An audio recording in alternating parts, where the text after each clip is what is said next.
Hello, je vous prends un petit instant pour vous parler de ma dernière lecture dans cet avis lecture. Je crois que ça va être le premier avis lecture de l'année 2026, c'est que j'ai le calendrier juste là, ou alors le dernier de 2025. Nous verrons bien. J'ai été à la médiathèque et la bibliothécaire m'a recommandé un manga quand je lui ai parlé de mes goûts. Donc moi, les seules séries de mangas que j'ai et que je lis, c'est Freerun, Les Carnets de l'apothicaire et L'Atelier des sorciers.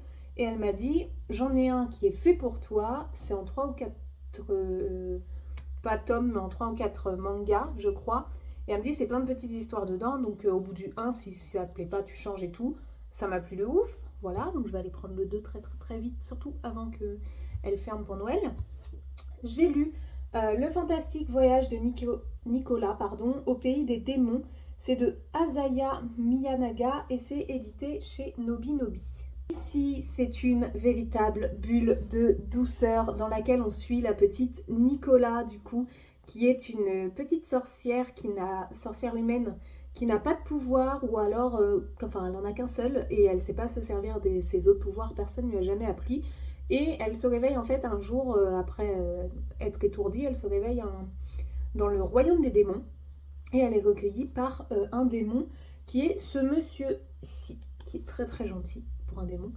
Et du coup, on va suivre plein de péripéties de Nicolas qui, avec son propre caractère, va faire moult et moult aventures et mésaventures au sein du royaume des démons. Je crois qu'il y a 6 histoires dans celui-ci, il me semble. Elles sont pas forcément à suivre, quoique, enfin, quand on les lit dans le bon sens, on comprend un petit peu pourquoi Nicolas est là et compagnie.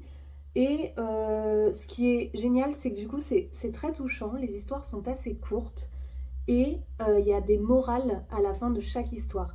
Que ce soit sur les préjugés, que ce soit sur l'amitié, que ce soit sur les différences. Franchement, il y a plein de morales. Je pense qu'il est accessible à tout âge. Euh, Enfin, oui, à tout âge quand on sait lire, voilà. Pour le coup, je sais pas s'il recommande 8 ans et plus. Voilà. J'en ai 25, j'ai adoré, je vais aller prendre la suite. J'ai un petit coup de cœur pour dans ce manga, si jamais vous l'avez lu ou si vous le lisez, l'histoire avec la petite bestiole et l'histoire du champignon étoile. Voilà, donc je sais plus comment se nomme la petite bestiole dans l'histoire du champignon étoile, mais j'ai eu un vrai coup de cœur quand ils sont dans cette forêt et qu'elle part à la recherche de ce fameux champignon étoile et la manière dont elle le découvre et compagnie. J'ai vraiment adoré cette petite histoire, j'ai beaucoup aimé les émotions qui font que l'auteur ou l'autrice, peut-être plutôt l'autrice, fait transparaître à travers ces petits bonhommes, ces petits personnages. J'adore. Franchement, j'aime beaucoup ce manga. Je vais aller, pas commander, mais réserver la suite pour la lire à Noël. Et comme d'habitude, à la médiathèque, quand j'ai le temps en tout cas, je fais un petit bandeau avec mon avis pour donner peut-être potentiellement envie aux gens, à d'autres gens de le lire. Et sur celui-ci, j'ai écrit une bulle de douceur dans laquelle on suit Nicolas dans ses péripéties au sein du monde des démons. Pas facile d'être une sorcière sans pouvoir dans ce monde de magie. Une préférence pour l'histoire du champignon étoile me concernant. Et j'ai signé Ameline. Et hop, je vais pouvoir lui redonner. Attendez, je viens de me rendre compte, hop là le coussin, que j'ai fini un livre hier soir et que je vous en ai pas parlé. J'ai fini... Ah mais aussi par contre, il n'y a plus aucun style, il n'y a plus aucun travail de fond de vidéo sur ces vidéos. On est d'accord. C'est vous et moi à travers cette caméra. Donc hier soir, j'ai terminé Sorceline, le tome 3, qui est une BD qui appartient à ma filleule et que je lui pique à chaque fois que je viens la voir. Je lui pique un tome supplémentaire, je crois qu'il y en a 8 au total. Dans cette histoire, on suit Sorceline, qui est du coup une petite humaine qui aurait peut-être des pouvoirs, enfin, ou en tout cas qui va dans une école pour soigneurs animaliers, en mode de camp d'été, mais pour soigneurs animaliers d'animaux fantastiques uniquement. Donc elle va soigner des gnomes, elle va soigner des fées, elle va soigner des gorgones, des trucs comme ça. Et du coup, à travers cette BD, on la suit, elle et ses amis et ennemis, qui ont à peu près l'âge d'adolescent, dans cette petite école en train de suivre ses cours. Et au début du tome 1, du coup, on se rend compte qu'il se passe un drôle de truc. les gens sont de temps en temps, les gens ou les bestioles, changés en pierre. Et on n'arrive pas à savoir pourquoi et on n'arrive pas à savoir comment. Donc ça, c'est un petit peu le fil rouge. Et du coup, on va suivre Sorceline et tous ses amis dans cette école. On va suivre différentes façons de soigner ces petites bestioles fantastiques, différentes histoires de ces bestioles, l'histoire de cette fameuse école. Et c'est une BD qui est sublimissime. Genre, éditorialement parlant et au niveau des dessins, elle est sublime, il y a des paillettes partout, moi j'adore les paillettes. Elle est top à lire, je dirais à partir de 8 ans. Je m'y connais pas trop. Je dirais oui, à partir de 8 ans, fille comme garçon, et adulte comme enfant, parce que franchement, moi je passe un bon moment quand je suis dans l'univers de Sorceline. Du coup, voilà. J'ai lu le tome 3, j'aime toujours autant, donc je lui piquerai le tome 4 dès que je la revois. Et pour le coup, c'est une BD que je vous conseille beaucoup. Ok, il va falloir qu'on se mette à jour dans les avis lecture, parce que là, on n'y est pas du tout. J'ai lu donc 4 livres dernièrement dont je vais pouvoir vous parler.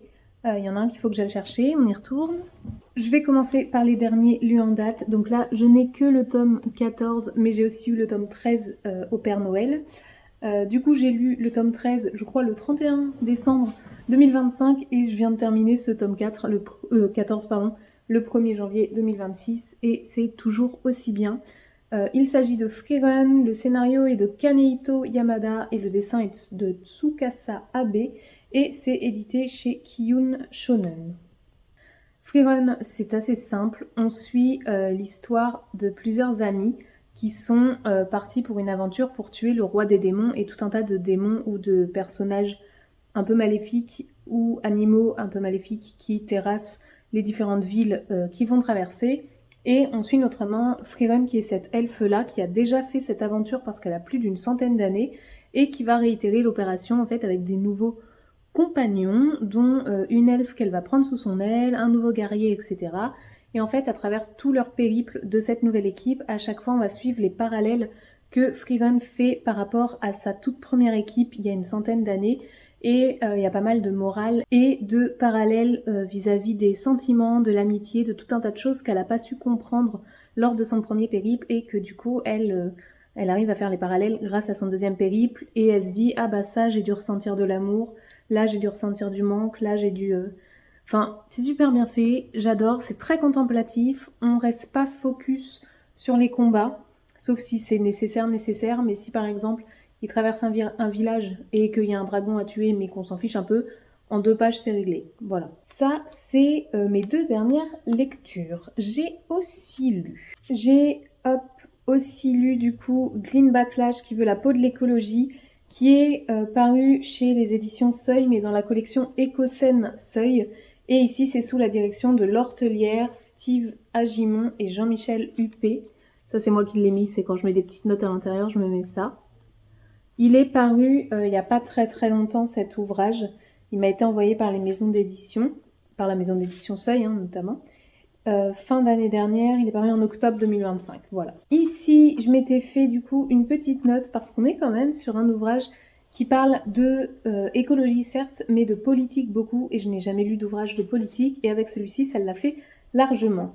Ici, on est du coup finalement sur un essai qui répertorie toutes les études de plusieurs chercheurs sur le phénomène qui est de plus en plus détendu, qui est le Green Backlash. C'est décomposé cet ouvrage en 3 grandes parties.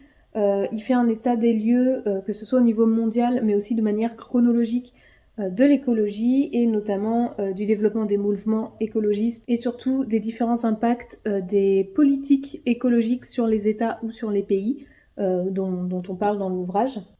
C'est comme plein de petites études, c'est comme plein de résumés d'études qui ont été faites par plusieurs chercheurs sous la direction de ceux-ci et du coup c'est très très scientifique et c'est très très bien référencé, comme finalement c'est plein d'études, beaucoup de notes de fin de page, de bas de page, beaucoup d'auteurs, de personnes à peut-être redécouvrir à la suite de la lecture de ce livre. C'est un beau développement sur la question des études en matière de politique écologique jusqu'à nos jours, jusqu'en 2025, même si on est en 2026 le jour où paraîtra cette vidéo, et notamment sur les politiques françaises en matière d'écologie jusqu'en 2025. Et du coup, cet ouvrage, il sert quand même à nous rendre compte de l'état actuel des choses et ça n'est pas des moindres. Attention pour ceux qui seraient intéressés par la thématique de l'écologie, ce livre n'est pas accessible facilement. Il est vraiment politico-écologique, donc assez hard à lire pour le coup. On passe sur quelque chose d'un peu plus léger. J'ai continué à lire du René Barjavel parce que vous savez que j'adore cet auteur. Ici, c'est un recueil de nouvelles qui s'appelle Béni soit l'atome et autres nouvelles. C'est chez Librio, vous savez les Librio à 3 €. Hop. C'est pas forcément très jojo, on va pas se leurrer comme livre. Néanmoins, c'était très chouette. On est ici sur un recueil de nouvelles qui sont très différentes les unes les autres. Néanmoins, on est toujours sur de l'anticipation pour ce qui est de Barjavel. Elles sont tellement différentes que je ne vais pas vous faire le résumé de toutes les nouvelles. Par contre, un point sur lequel je veux appuyer, et je crois que j'en ai déjà parlé et beaucoup sont d'accord avec moi, attention, René Barjavel est un monsieur, enfin était un monsieur de son temps, et il a toujours une phrase, un paragraphe, une remarque à faire sur les femmes et sur le corps des femmes ou sur la sexualité des femmes, constamment. Voilà, c'est son truc, c'est sa marque de fabrique, je ne sais pas, mais il y a toujours un petit truc là-dessus, donc faut le savoir. C'est rarement plus que un petit paragraphe ou une petite phrase à droite à gauche qui fait lever les yeux, qui n'est absolument pas nécessaire pour le récit, on est bien d'accord. Néanmoins, ça bouffe pas le récit pour autant, comme certains auteurs pourraient appuyer le truc. Là, il y a certaines fantaisies où ils appuient le truc tellement long que tu te dis stop, j'arrête le livre. Là, ça va, il nous cale un truc, on lève les yeux. C'est dommage, mais on peut rien y faire. Les textes sont parus tels quels, donc à savoir que Barjavel a ce petit côté-là quand même. C'était le cas dans tous en fait. J'ai lu Une rose au paradis, c'était le cas. Il y a eu des petits, tu te dis bon. J'ai lu Ravage. Ravage, je sais plus, je suis pas sûre, mais peut-être. J'ai lu La nuit des temps, je crois que le nom c'est. C'est pareil, Le corps de la femme, oh là là. Mais enfin bon, les ouvrages sont toujours, je trouve moi, très pertinents et très intéressants en matière d'anticipation et tout ce qu'il a pu créer en ces années-là par rapport à ce qu'il imaginait sur aujourd'hui. Donc j'arrive à passer au-dessus. Néanmoins, je préfère le dire comme ça, on est sûr. Ici, j'ai eu un coup de cœur sur 2 de ces nouvelles. La nouvelle avec la fée, et pourtant c'est celle qui a le plus de trucs qui font lever les yeux en matière de femmes, mais c'est pas grave. Vraiment cette histoire, je l'ai trouvée quand même touchante et jolie, où on va suivre en fait une petite fée qui veut trouver l'amour, mais ne peut pas parce que elle a été renvoyée, enfin, c'est dur à expliquer. C'est une fée qui est triste parce qu'elle est au paradis, elle est triste et tout, et elle demande à Dieu de revenir sur la terre. Donc Dieu il lui dit ok, tu reviens sur la terre, mais t'as pas le droit de trouver l'amour. Et la fée elle est là, je m'en fous, c'est pas grave, je veux revenir sur la terre, je m'ennuie trop là-haut. Sauf qu'elle y revient, elle rencontre quelqu'un au bout d'un moment, et elle est bloquée parce que si elle développe de l'amour pour cette personne, c'est fichu, elle remonte au paradis et elle se réennuie. Et franchement, cette petite nouvelle, je l'ai trouvée quand même vachement chouette. L'autre que j'ai bien aimée, et finalement, c'est celle qui s'appelle aussi Béni soit l'atome. Ici, on est vraiment sur une micro-dystopie, finalement. Pourquoi j'ai dit finalement 30 fois? Je ne sais pas. C'est une genre toute, c'est une nouvelle, donc c'est tout petit. Dystopie où on suit un petit nombre de personnes qui est dans une navette qui fait en quelques minutes New York, Paris. J'ai plus les endroits exacts, mais enfin bref. Et au bout d'un moment, enfin dès le début, il y a la guerre nucléaire qui se déclenche. Et du coup, les gens de cette navette sont les seuls survivants et voient la Terre devenir complètement par bombe atomique et compagnie. Et on va suivre toute cette petite troupe dans cette nouvelle. Et j'ai trouvé ça vraiment très très bien fait, très très chouette. Notamment sur la condition humaine et sur la façon dont l'humain, peu importe ce qui se passe, peu importe les périodes, peu importe qu'on ait touché l'excellence en matière de technologie ou compagnie, pensera toujours de la même manière et mettra toujours la guerre avant le reste. Et dans tous les cas. Et c'est vachement bien expliqué dans cette petite nouvelle. Donc je recommande ce recueil de nouvelles et gros coup de cœur pour ces deux-là. Voilà tout le monde, je pense que je vais m'arrêter là pour cet avis lecture parce que j'avais déjà fait 2 petits clips avant, si je me souviens bien, où je vous parlais de 2 autres lectures. Et 5, ça me paraît pas mal, surtout qu'il faut que je fasse le montage et que j'enchaîne au niveau des vidéos et des lectures. Donc on va s'arrêter là pour aujourd'hui. N'hésitez pas à me dire vous en commentaire si jamais vous avez lu certains livres ou si certains vous donnent envie. N'hésitez pas à mettre un j'aime, à vous abonner, à commenter ce que vous voulez parce que moi ça soutient mon travail. Sur ce, je vous souhaite bonne nuit, joyeux Noël, bon appétit, bonne Saint-Valentin et à très bientôt pour une prochaine vidéo. Ciao!